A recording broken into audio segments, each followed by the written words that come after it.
My name is Anthony DePass, co-founder of Lifestyle Learning, and I'm here to demonstrate to you this innovative web-based application that will align the lifestyle that you seek with an occupation or career that will support that lifestyle. Let's get started. So we begin by doing a lifestyle survey, and this lifestyle survey queries information in 6 areas. First, in terms of where you would like to live. Let's say I'd like to live in Louisiana. I would like to live in Baton Rouge.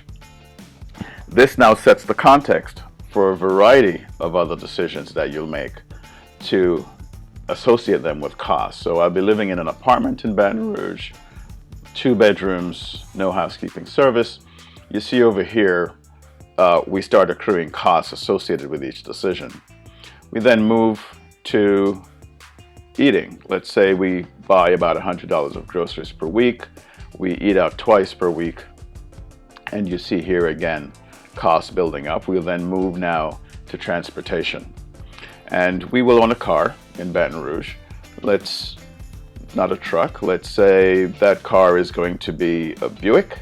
And let's say it's going to be a Buick LaCrosse. That's what it looks like. We continue here. We then answer questions as they relate to family life. Let's say we would have 2 children, a pet, and finally, we then would be asked in terms of some options that we will choose as it relates to some luxuries. Vacation is one such luxury. Let's do a road trip. Let's actually do 2 road trips per year. Spend $75 a week in clothes and jewelry, another $50 a week in entertainment. Save $100. We own a smartphone, a laptop, and a flat screen TV. And yes, a game console for the kids. Now, as we do this, all these add up to give us a lifestyle index. And the lifestyle index here, living in Baton Rouge for the choices that we've chosen, will cost us $81,619.23.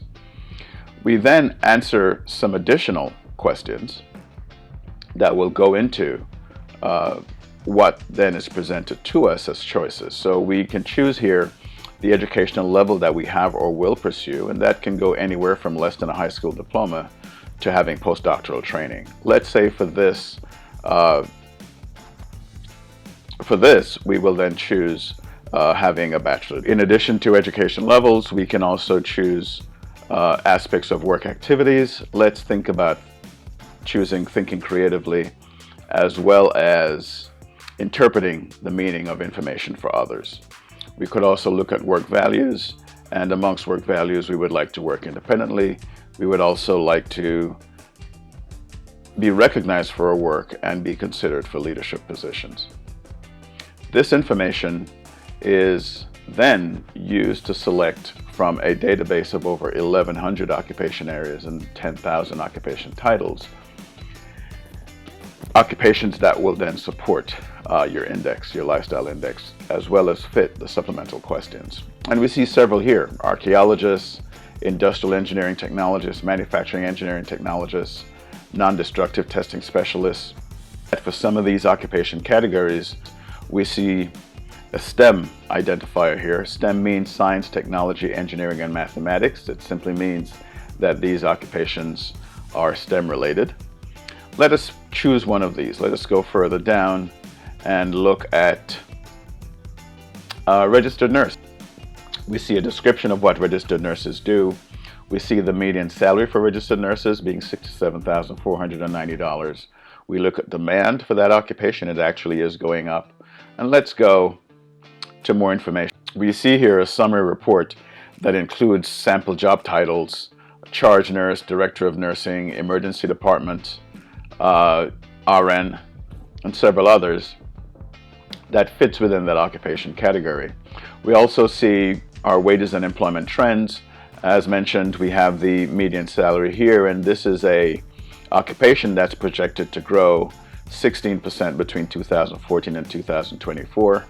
We see here education levels accorded to that particular occupation.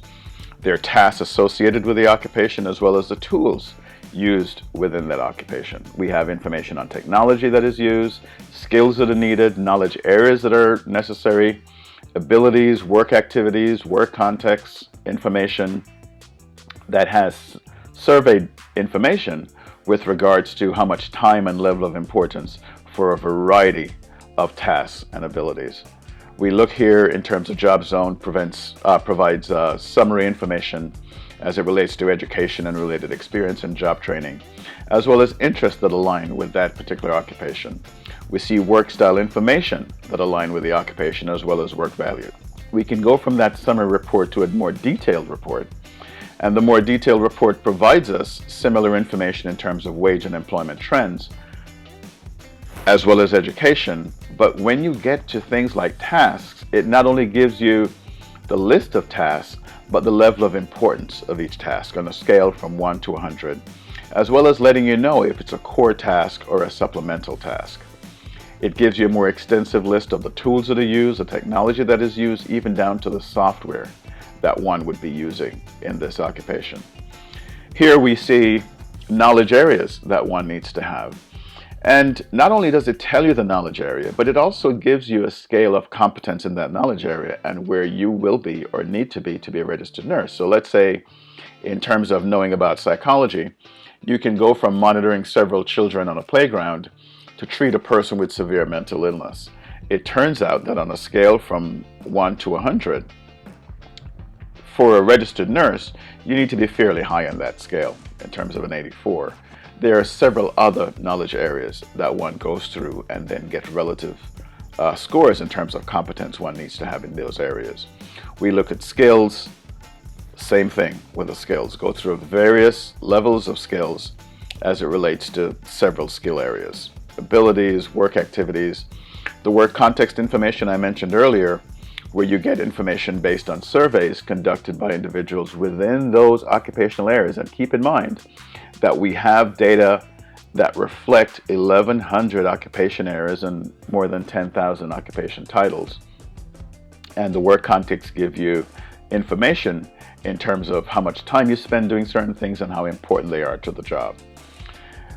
There are interests that align that also gives information in terms of all these interests and how they align with being a registered nurse, as well as work styles, work values, and of course a more extensive list of the post-secondary certifications that impact your being a registered nurse.